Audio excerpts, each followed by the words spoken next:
ופה אנחנו מתחילים לרדת לתכלס, וצריך להגיד את האמת, הממשלה הזו מורכבת משלוש קבוצות. איזה שלוש קבוצות? אז נתחיל מהמושחתים. קבוצת המושחתים, שזה לא כל החבר'ה בליכוד דרך אגב, זה חלק לא מבוטל מהם לצערי, כי הליכוד שאני גדלתי עליו זה לא הליכוד הזה, אבל חלק לא מבוטל מהם רוצים, כמו שמיקי זוהר הגדיר יפה, שלושת הכפים, כוח, כבוד וכסף. הם רוצים ג'ובים, הם רוצים, הנה, מירי רגב, לטוס עם החבר'ה למרוקו, לראות כבישים ורכבות במרוקו, זה המקום שהיא הלכה, מכל המקומות. הם רוצים, במקרה של דרעי, לחזור למקום הפשע, במקרה של נתניהו כמובן הוא רוצה לברוח מהמשפט, הוא מספר שלו, אבל בסוף הכל מתחיל ונגמר בזה שהוא רוצה לברוח מהמשפט שלו, והוא לא רוצה שר בלקתו. אז אלה קבוצה אחת. עכשיו, הקבוצה הזו, בדרך כלל, כשהייתה בשלטון, ריסנו אותה, או ראש הממשלה שלא היה מפוחד כל כך מהכלא כמו נתניהו, או כל מיני שותפים קואליציוניים, אבל הפעם זה שני סוגים אחרים של שותפים, שרק מלבים את האירוע הזה. והקבוצה השנייה היא החרדים. רוצה לדבר מילה על החרדים. החרדים בעיקר רוצים להשתמש בממשלה הזו, כדי למסד את האוטונומיה שלהם. יש להם אוטונומיה, יש להם את הלימודים שלהם, יש להם את האזורים שלהם, יש להם את הפטורים שלהם, והם רוצים למסד את זה. הם מזהים שיש פה הזדמנות היסטורית מבחינתם, שראש ממשלה לחיץ מאוד מאוד מאוד מאוד מאוד, ומשיחיים שיתנו להם הכל כדי להשיג את הצרכים שלהם, והם רוצים למסד את כל מה שבמשך שנים לא היה ממוסד, שזה אומר למסד את ההשתמטות מהצבא, שזה אומר למסד את התקציבים, בגלל זה היה כל הבולמוס הזה על התקציב, הם רוצים למסד את התקציבים, רצו להכניס את המורים ואת המורות שלהם לאופק חדש לדוגמה, למסד, אי אפשר לפטר אותם אחר כך, הם רוצים למסד את כל התהליך הזה, והם רוצים לבסס את היכולת שלהם להמשיך לצמוח דמוגרפית בתוך הערים החרדיות, אז בשביל זה הם לוקחים את משרד הבינוי, ובגלל זה הם לוקחים את הוועדות תכנון, ובגלל זה הם לוקחים את משרד הפנים, כדי שבית שמש, בירושלים, וביתר עילית, ומודיעין עילית, ואלעד, הערים האלה יקבלו את כל האישורים, ויוכלו להמשיך לצמוח עוד שנים קדימה. זה החרדים. והקבוצה השלישית, זה המשיחיים. עכשיו, משיחיים זה לא מתנחלים, בסדר? זה גם לא כיפות סרוגות.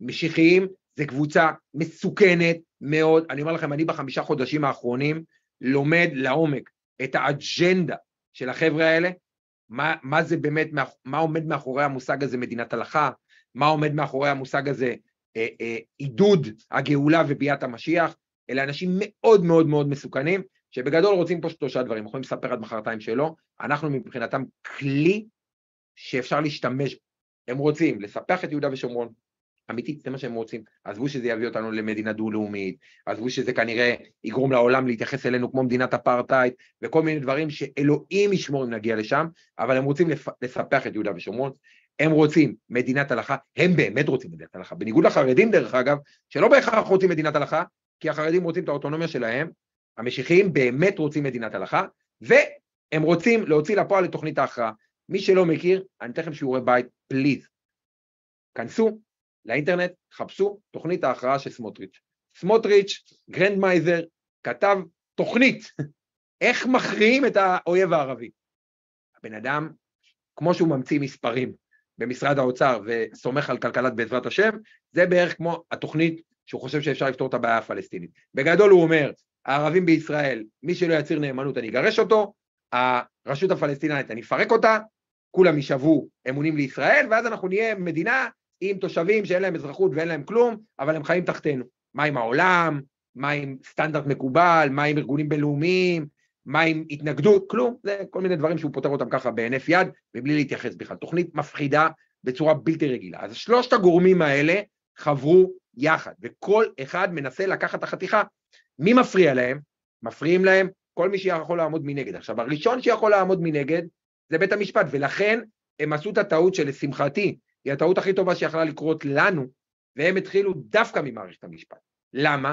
כי תחשבו, נניח סתם דוגמה, אם אתה רוצה עכשיו להחליש עמותות, לא בא לך טוב האגודה לזכויות אזרח, ולא בא לך טוב הקרן החדשה, ולא בא לך טוב, לא משנה איזה עמותה, אז אם אתה תחליש אותה, נגיד בחוק כמו החוק עמותות הזה, שזה בעצם חוק הסוכנים הרוסי, כי גם ברוסיה עבר בדיוק כזה חוק, אם אתה תחליש באמצעות חוק הסוכנים הרוסים, אז בסוף יהיה בג"ץ, ובג"ץ יעצור אותך. כי בג"ץ הוא בסוף השומר האחרון.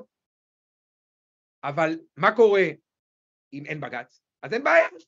אז כל הסוסים בורחים מהעורבה, ולכן הם התחילו בדיוק מהדבר הזה, מלרסק או לנסות לרסק את מערכת המשפט, ואנחנו עצרנו אותה. אז עכשיו הם מתחילים מהחתיכות האחרות, בתקווה שבג"ץ יגן עלינו כשהם יגיעו אליהם. והם כל הזמן מנסים, ראינו את החוקים שפירטתי מקודם. למי לא נשאר דרך אגב כשהשלוש קבוצות האלה מקבלות? אז הנה מלא כאלה שלא נשאר ואנחנו לא מצליחים להעביר להם את זה כנראה מספיק טוב. לנו, מעמד הביניים, העובד, השומר חוק, המשרת במילואים, המשרת בצבא לא נשאר. לא נשאר, כי הם דואגים רק לעצמם. הממשלה הזו מהמקפצה אומרת לכולם, אני לא ממשלת כל העם, אני ממשלת חלק מהעם. איזה חלק? החלק שתומך בהפיכה המשטרית. אז זה אחד שלא נשאר לו. השניים שלא נשאר להם, זה תושבי הפריפריה. אזרחים סוג ב' שמספרים להם סיפורים, ואני אומר לכם בתור מישהו שגדל בפריפריה החברתית, סיפורים 46 שנה. משנת 77 מספרים סיפורים, עכשיו הסיפור החדש, אנחנו בעצם בשלטון, מ-77 רצוף כמעט, אבל לא נתנו לנו למשול. אז עכשיו, אם נתנו לנו למשול, אנחנו נטפל בפריפריה. אז שמה שהם עושים כשנותנים להם למשול, זה הם מטפלים בדברים שלא קשורים לפריפריה, כמו לדוגמה התקציב. אז תושבי הפריפריה לא מקבלים, העולים מברית המועצות, אתיופים, נשים, ערבים, האקדמיה לא מקבלת, הסטודנטים לא מקבלים, מערכת הבריאות לא מקבלת, העובדים סוציאליים, מערכת החינוך, צרכים מיוחדים, אוכלוסיות עם צרכים מיוחדים, תרבות, לוחמי צה"ל, מילואימניקים נתנו להם ככה איזה שפיל קטן של 200 מיליון שקל בשנה למילואימניקים שסוחבים פה את הביטחון של המדינה על הגב, אבל הרוב לא מקבלים, כי שלוש הקבוצות האלה ממש רוצות להוציא לפועל את התוכנית שלהם שהם מתכננים כבר שנים, חלקם כבר 15, 20 ביותר שנה אחורה.